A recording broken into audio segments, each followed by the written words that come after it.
Shoutout sa mga solid nating ka-teammate na sila Eduardo Monsales, Jomari Abubakar, Romeo Conchada, Juliet Digo, and RG Labutong. Ating kilalanin itong bagong minementoran ni LA Tenorio sa Ginebra. Siya na ba ang papalit sa pwesto ni Tenorio sa Ginebra? And Robert Bolick to TNT na matagal nang pinag-uusapan. Ngayon, kayo'y malilinawan at ito ang totoong plano. So yan nga ang ating mga tatalakayin. Pero bago nga natin talakayin itong topic natin ito, baka naman pwedeng maka-request kahit isang subscribe lamang po dito sa ating channel.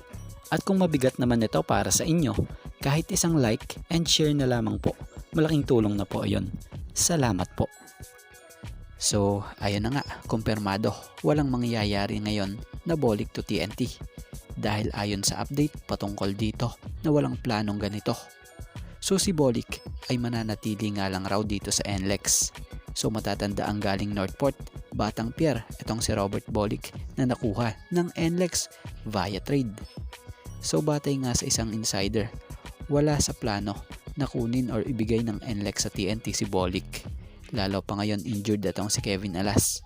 So kakailanganin nga rin raw nila talaga or ng team ng NLEX ng isang leader in the backcourt. So inuulit natin wala nga raw pong planong Robert Bolick to TNT. Dahil kung gugustuhin nga raw ng TNT ito, sana noon nga raw nung nasa Northport pa ito. TNT na nga raw ang nakausap ng Northport, hindi ang NLEX. Kaya doon sa mga nagpapakalat ng rumors dyan, sana ito na ang sagot sa mga katanungan at kuro-kuro nyo. At about naman dito sa napapabalitang minementoran ni LA Tenorio na player ng Ginebra. So si LA Tenorio nga ang isa or ito talaga ang isa sa core ng Ginebra. Dahil matagal na nga rin talaga ito dito at alam na niya ang sistemang umiikot dito. Ang maganda kay Tenorio, talagang hands-on din siya sa mga ka-teammate niya. So handa siya talagang ituro ang mga nalalaman niya via experience. Kaya naman isa si Maverick Ahanisi sa minementoran nitong si LA. Ayon nga mismo kay Maverick, Coach Tim's triangle offense was the most challenging for me. Other than that, guys helping me out a lot. I think I finally found my niche where I can help the team to be fair. So inamin din talaga ni Maverick na LA's been my roommate twice already. The biggest advice ni Tenorio sa kanya ay play how you play. Don't think too much cause that's how you make mistakes. Slow the game down. Use your head. You want to play fast but not out of controls. So maganda na pagme-mentor talaga ang ginagawang ito ni Tenorio kay Maverick Ahanisi. Dahil si Maverick may husay talaga ito at talino sa court Pupwedeng siya nga rin ang possible na pumalit sa pwesto ni Tenorio. Lalo pat nandyan na or nararamdaman na kahit ng mga fans ang pagbabago sa laro ni Tenorio.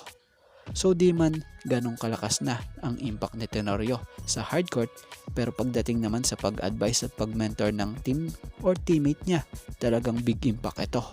Dahil sa natututo talaga ang mga mas batang player sa ginagawa niyang ito. Kaya naman, good luck dito para kay Maverick Ahanisi. Shoutout sa mga solid nating ka-teammate na sila Eduardo Monsales,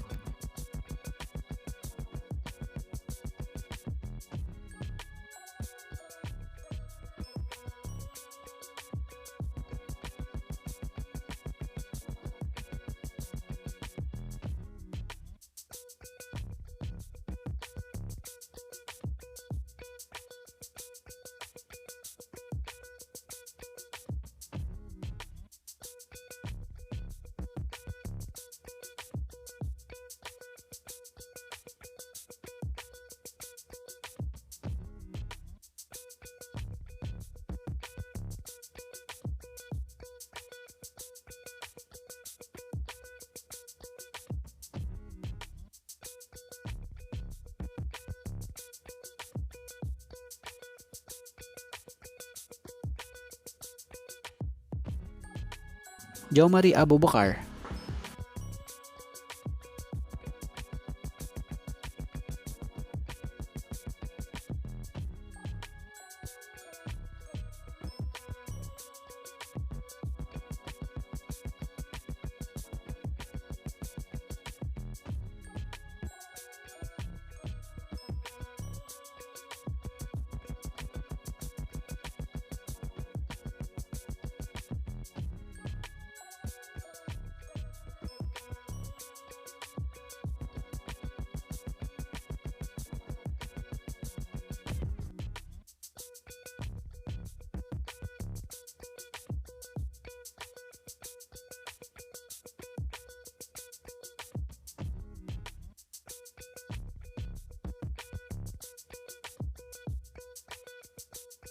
Romeo Conchada,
Juliet Digo,